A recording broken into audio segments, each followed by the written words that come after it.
Hello dear student, welcome back to my YouTube channel. Dear student, आज की इस video में हम सभी लोग क्लास 12th हिंदी यानी कि हिंदी का पेपर बोर्ड एग्जाम में किस प्रकार से आता है, यानी कि हिंदी के पेपर का पैटर्न कैसा होता है या किस प्रकार से कौन कौन से प्रश्न किस प्रकार से पूछे जाते हैं, तो यह वीडियो में हम सभी लोग देखेंगे या पढ़ेंगे, जानेंगे कि किस प्रकार से पेपर आता है। तो सबसे पहले क्या गाइज होता है, यहाँ पर अनुक्रमांक पूछता है, यानी कि आपका रोल नंबर जो होगा वो पड़ेगा यहाँ पर, और उसके बाद गाइज यहाँ पर नाम पड़ेगा, जो आपका नाम है वो पड़ेगा। और गाइज 2022 का पेपर है ये, सामान्य हिंदी का वो भी।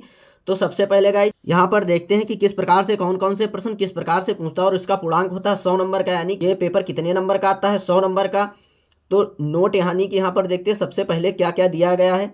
समय 3 घंटा 15 मिनट दिया जाता है पेपर करने के लिए, और प्रारंभ के 15 मिनट यानी कि शुरुआत के 15 मिनट परीक्षार्थियों को प्रश्न पत्र पढ़ने के लिए निर्धारित, यानी कि जो 3 घंटे 15 मिनट हैं तो 15 मिनट केवल विद्यार्थी होते हैं, उनको ये प्रश्न पत्र पढ़ना पड़ता है, यानी कि अच्छी तरीके से। इसके बाद निर्देश देखते हैं, संपूर्ण प्रश्न पत्र 2 भागों में खंड का व खंड खा में विभाजित है, करना अनिवार्य है। तो यहाँ पर आप देखते हैं खंड का में कौन कौन से प्रश्न पूछते हैं, यानी कि किस प्रकार से आता है। तो खंड का में सबसे पहले बहुकल्पी प्रश्न पूछे जाते हैं, तो कौन कौन से आ सकते हैं। 100 अजान एक सुजान के लेखक कौन है, भारतेंद्र हरिश्चंद्र, प्रताप नारायण मिश्र, श्याम सुंदर दास, बालकृष्ण भट्ट। तो गाइज जो होगा उसको हम लिख देंगे। गाइज ये प्रश्न 1 नंबर के आते हैं, तो आप लोगों को बिल्कुल अच्छी तरीके से तैयार करके जाना, क्योंकि ये 10 प्रश्न आते हैं ऐसे होते हैं जिसमें आप लोगों के नंबर बिल्कुल कटते भी नहीं है। तो दूसरा प्रश्न हमारा है, राष्ट्र का स्वरूप निबंध के लेखक कौन है, वासुदेव शरण अग्रवाल, आचार्य रामचंद्र शुक्ल, पंडित दीनदयाल उपाध्याय, डॉक्टर हजारी प्रसाद द्विवेदी। इसके बाद ध्रुव यात्रा कहानी के लेखक कौन है, अमरकांत, मुंशी प्रेमचंद, यशपाल, जैनेन्द्र कुमार। इसके बाद प्रश्न नंबर हमारा 4 दिया गया है, विद्या निवास मिश्र निबंधकार हैं ललित निबंधों के, विचारात्मक निबंधों के, मनोवैज्ञानिक निबंधों के, भावनात्मक निबंधों के। तो गाइज जो होगा उसका आंसर सही से हम सभी लोग बोर्ड एग्जाम में लिखेंगे। इसके बाद गाइज प्रश्न पूछता है, पांचवा प्रश्न पूछा गया है, भाषा और आधुनिकता निबंध के लेखक कौन है, वासुदेव शरण Agarwal, doctor APJ Abdul Kalam, professor जी सुंदर रेड्डी, डॉक्टर हजारी प्रसाद द्विवेदी। गाइज बिल्कुल इसी प्रकार से बोर्ड एग्जाम में पेपर आएगा, तो इसीलिए आप लोगों को बिल्कुल भी घबराना नहीं है। इसके बाद गाइज प्रश्न नंबर 2 का देखते हैं, यानी कि प्रश्न नंबर 2 में ये भी एक एक नंबर के प्रश्न होते हैं। तो देखते हैं, हिंदी साहित्य का इतिहास लिखने वाले सर्वप्रथम विद्वान कौन थे, डॉक्टर गिरिराज तासी, डॉक्टर रामकुमार वर्मा, आचार्य रामचंद्र शुक्ल। गाइज जो होंगे उनको हम सभी लोग लिखेंगे। इसके बाद खा प्रश्न है, यानी कि प्रश्न नंबर 2 देखते हैं, मलिक मोहम्मद जैसी को किस काव्यधारा का कवि माना गया है, ज्ञान मार्गी अथवा संत काव्यधारा का, राम मार्गी शाखा का, सूफी काव्यधारा का, सगुण भक्ति काव्यधारा का। तो जो होगा गाइज उसको हम सभी लोग लिखेंगे। 1 नंबर का प्रश्न आता है गाइज, आज मैं आप लोगों को डायरेक्टली पेपर ही दिखा रहा हूँ। तो रीत काल को श्रृंगार काल नाम दिया है, यानी कि रीत काल को श्रृंगार काल नाम किसने दिया, मित्र बंधुओं ने, रामशंकर शुक्ल रसाल ने, विश्वनाथ प्रसाद मिश्र ने, आचार्य रामचंद्र शुक्ल ने। तो गाइज जिसने दिया होगा उसको आप लोग लिखेंगे। इसके बाद गाइज प्रश्न नंबर 4 है, लहर के रचनाकार कौन है, महादेवी वर्मा जी हैं, जयशंकर प्रसाद जी हैं, सूर्यकांत त्रिपाठी निराला, डॉक्टर रामकुमार वर्मा। तो जो होगा उसको लिखेंगे।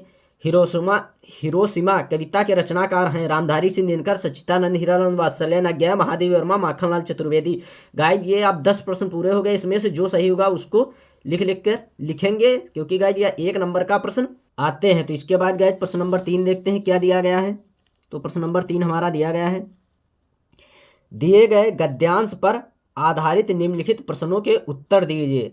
कितने नंबर का आता है, 10 नंबर का, यानी कि 5 प्रश्न होंगे और प्रत्येक प्रश्न 2 नंबर का होता है, तो इसलिए यह 10 नंबर का आता है।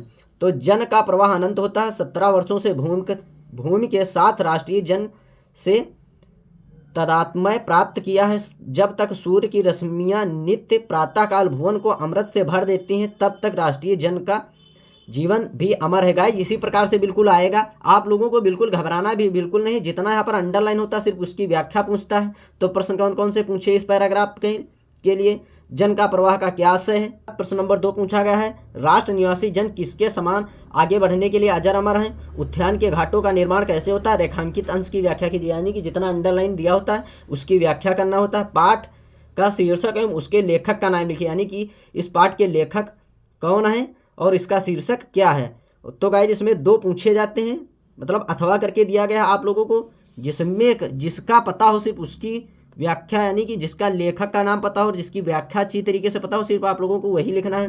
तो ये दूसरा दिया गया है, मगर उदास होना बेकार है, अशोक आज भी उसी मौज में है जिसमें आज से 2000 वर्ष पहले था, कहीं तो कुछ नहीं बिगड़ा है कुछ भी, तो नहीं बदला है। इसी प्रकार से गाइज पूछा जाएगा इसके लिए प्रश्न कौन कौन से पूछे इसने, लेखक के अनुसार किस में परिवर्तन हुआ, रेखांकित अंश की व्याख्या कीजिए, मनोवृत्ति तथा धावन शब्दों का क्या अर्थ है, अशोक आज भी उसी मौज में क्यों है, उपयुक्त गद्यांश के पाठ का शीर्षक और लेखक का नाम लिखिए। गाइज इसी प्रकार से पूछता है।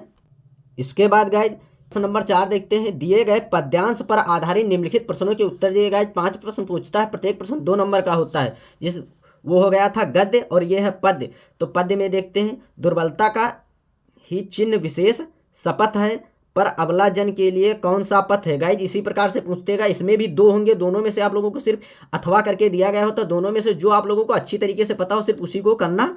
दूसरा पैराग्राफ देखते हैं कौन सा दिया गया है, दुख की पिछली रजनी बीच विकसता सुख का नवल प्रभात। इसमें भी गाइज जितना अंडरलाइन होता है सिर्फ उसी की व्याख्या को पूछता है, अथवा करके दिया होता है। तो जो आपको अच्छी तरीके से जिसकी व्याख्या पता हो सिर्फ आप उसी को यहाँ लिखिए। इसके बाद गाइज प्रश्न नंबर 5 पूछता, निम्नलिखित में से किसी एक लेखक का साहित्यिक परिचय देते हुए उनकी कृतियों का उल्लेख कीजिए। यानी कि किसी एक लेखक का साहित्यिक परिचय की कृतियों का उल्लेख कीजिए। यानी कि बोर्ड एग्जाम में साहित्यिक परिचय लिखते हुए उनकी कृतियों का उल्लेख कीजिए। अधिकतम समय सीमा कितनी होती है, 80 शब्द। यानी कि 80 शब्दों में साहित्यिक परिचय लिखना होता है। 3 नंबर का जो साहित्यिक परिचय होता है और 2 नंबर की उनकी कृतियां यानी कि जो रचनाओं की कृतियों का उल्लेख करना होता है 2 नंबर का। और गाइज 5 नंबर का प्रश्न आता है जिसमें 3 ऑप्शन दिए जाते हैं। 3 ऑप्शन में से सिर्फ आप लोगों को उत्तर देना है। या तो आप प्रोफेसर जी सुंदर रेड्डी जी का साहित्यिक परिचय लिखें, या डॉक्टर APJ अब्दुल कलाम जी का साहित्यिक परिचय लिखें, या आचार्य हजारी प्रसाद द्विवेदी जी का साहित्यिक परिचय लिखें।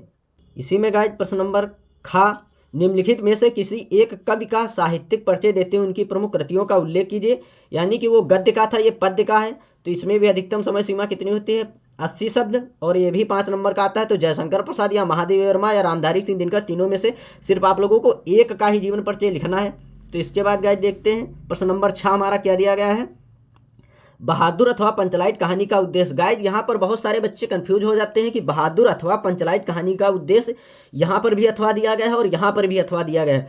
तो इसमें से बच्चे कंफ्यूज हो जाते हैं, बहादुर अथवा पंचलाइट कहानी का लिखें या ध्रुव यात्रा अथवा पंचलाइट कहानी का लिखें। तो इसमें कंफ्यूज रहते। तो इन चारों प्रश्न जो यहाँ पर बहादुर का भी पूछा गया, पंचलाइट का, ध्रुव यात्रा का और पंचलाइट का, यानी कि यहाँ पर 4 प्रश्न पूछे गए। तो चारों प्रश्नों में से सिर्फ आप लोगों को एक का ही लिखना है। चाहे आप बहादुर का लिखें, चाहे पंचलाइट का लिखें, चाहे ध्रुव यात्रा का लिखें, चाहे पंचलाइट का लिखें। गाइज 5 नंबर का यह प्रश्न आता है, आप लोगों को बिल्कुल कंफ्यूज भी नहीं होना है।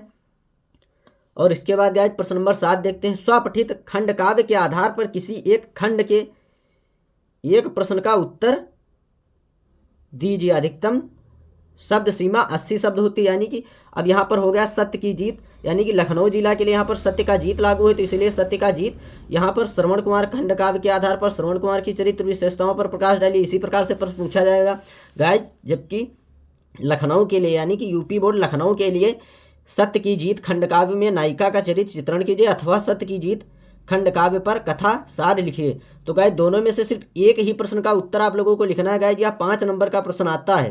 के बाद गाइज यहाँ पर खंड खा शुरू होता है, यानी कि खंड का हो गया, अब खंड खा शुरू होता है। तो दिए गए संस्कृत गद्यांशों में किसी एक का ससंदर्भ हिंदी में अनुवाद कीजिए। संस्कृत साहित्य में आदि कवि वाल्मीकि, महर्षि व्यास, कवि कुलगुरु कालिदास, चा अन्य चा भास भारवी भाव्य भूतदयो महाकाव्यम स्वकीयम ग्रंथ रत्ने।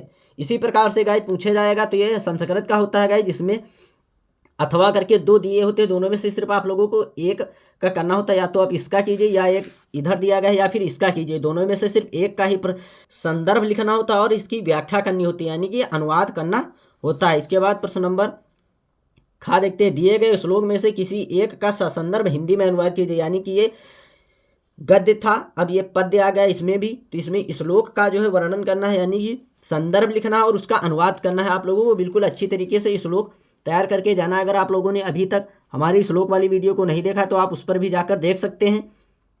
तो गाइज इसी प्रकार से प्रश्न आएगा, अथवा करके दिया होता है, दोनों में से सिर्फ एक को ही करना होता है। और यह 7 नंबर का प्रश्न आते हैं, यानी कि संदर्भ 2 नंबर का और इसकी व्याख्या जो करने के लिए अनुवाद करने के लिए आता है वह 5 नंबर का आता है। इसलिए यह कितने नंबर का प्रश्न होता है, 7 नंबर का। तो आप लोगों को बिल्कुल भी 7 नंबर खोना। इसके बाद गाइज प्रश्न नंबर 9, निम्नलिखित मुहावरों और लोकोक्तियों में से किसी एक का अर्थ लिखकर वाक्य प्रयोग कीजिए। यानी कि ये ऑप्शन दिए जाते हैं और उसमें से आप लोगों को सिर्फ एक का ही, यानी कि इन सभी में से एक का अर्थ लिखकर वाक्य प्रयोग कीजिए। क्योंकि 2 नंबर का होता है, एक नंबर होता है अर्थ के लिए और एक नंबर होता है वाक्य प्रयोग के लिए। तो इसके बाद प्रश्न नंबर 10 देखते हैं। निम्नलिखित शब्दों में संधि विच्छेद के सही विकल्प का चयन कीजिए। अत्याचारा का सही संधि विच्छेद कीजिए। तो गाइस जो भी इसमें से होगा उसको हम सभी लोग लिखेंगे। इसके बाद गाइस प्रश्न नंबर हमारा खा दिया गया है। दिए गए निम्नलिखित शब्दों की विभक्ति और वचन के अनुसार सही विकल्प का चयन कीजिए। जैसे आत्मना शब्द में विभक्ति और वचन है, यानी कि इसमें से कौन सा है, आत्मना जो शब्द है उसका विभक्ति और वचन कौन सा है, तो वो लिखना है। नामने का दिया गया है तो नामने का भी लिखना है यहाँ पर। प्रश्न नंबर 11, निम्नलिखित शब्द युग्मों का सही अर्थ चयन करके लिखिए।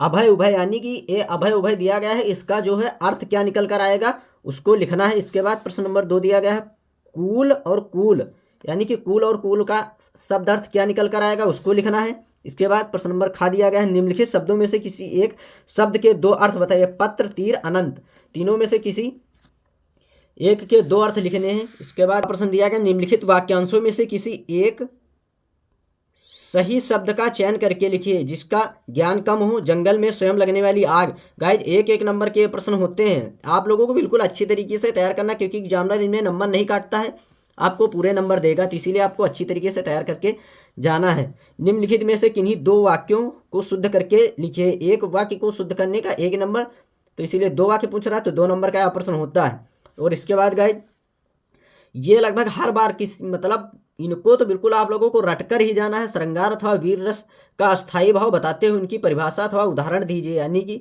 परिभाषा 1 नंबर की और 1 नंबर का उदाहरण आता है, क्योंकि गाइस ये हर बार बोर्ड एग्जाम में आता ही आता है। यमक अलंकार अथवा रूपक अलंकार के लक्षण तथा उदाहरण लिखिए। दोहा अथवा सोरठा छंद का लक्षण और उदाहरण लिखिए। गाइस सेम इसी प्रकार से इसी पैटर्न के अनुसार बिल्कुल आप लोगों का पेपर बिल्कुल इसी पैटर्न के अनुसार आएगा। इसके बाद अपने क्षेत्र में प्रदूषण से उत्पन्न स्थिति का वर्णन करते हुए नगर पालिका अध्यक्ष को एक पत्र लिखे, यानी कि यह 6 नंबर का प्रश्न आता है, यानी कि अथवा करके 2 दिए गए होते हैं। दोनों में से आप लोगों को जो अच्छी तरीके से याद करके जाएं उसको आप लोगों को बोर्ड एग्जाम में लिखना है। इसके बाद प्रश्न नंबर 14 क्या दिया गया है। निम्नलिखित विषयों में से किसी एक पर अपनी भाषा शैली में निबंध लिखिए। जीवन में परिश्रम पर महत्व, आधुनिक शिक्षा प्रणाली के गुण दोष, अनियंत्रित भ्रष्टाचार, कारण और निवारण, वर्तमान समाज में नारी की स्थिति, मेरा प्रिय कवि। अगर बिल्कुल गाइस इसी पैटर्न, यानी कि जिस प्रकार से मैंने बताया है, बिल्कुल ये बोर्ड एग्जाम में आया हुआ पेपर है। प्रकार से बोर्ड एग्जाम में फिर से प्रश्न पूछे जाएंगे। इनमें से कुछ ऐसे प्रश्न हैं जो अब की बार भी बोर्ड एग्जाम में आएंगे, तो आप लोगों को इस पेपर को बिल्कुल अच्छी तरीके से सॉल्व करके जाना है। अगर गाइस आप हमारे YouTube चैनल पर पहली बार आए तो फटाफट वीडियो को लाइक करें, चैनल को सब्सक्राइब करें तथा बेल आइकन को दबाना बिल्कुल भी ना भूलें, जिससे आने वाले वीडियो का नोटिफिकेशन सबसे पहले आप तक जरूर पहुंचे।